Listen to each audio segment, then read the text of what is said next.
Hello, everybody. Welcome to another edition of 52 Tips. This is where I give you tips once a week on how you can make money, save money, expand profitability and the value of your business. And as always, you can find us on all the social media feeds, the Twitters, Facebooks, and YouTubes and Instagrams. Please make sure you like and subscribe on all those if you like what you're hearing and you want to get more of these. We would love to continue to deliver you profitability as we move forward.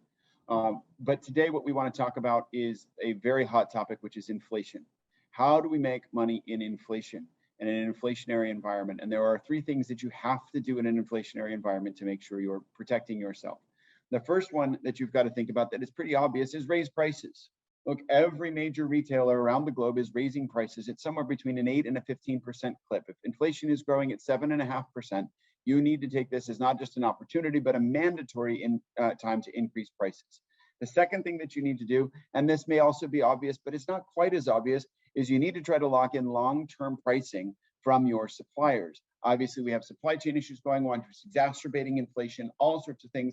But some suppliers, some service providers, can you lock in long-term service contracts at a given rate?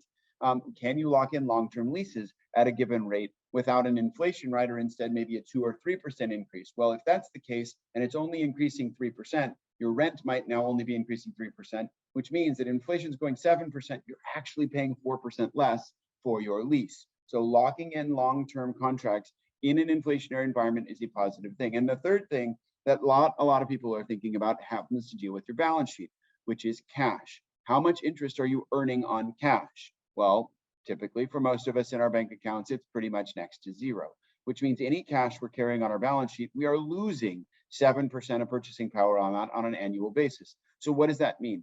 That means we need to manage better by the current ratio. We manage cash flow better and make sure that we're reinvesting our cash either in our business or in assets outside of our company to make greater than a 7% rate of return. So we're not losing money on money that we're trying to be safe with.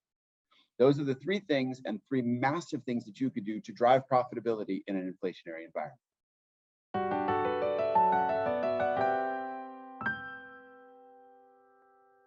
One,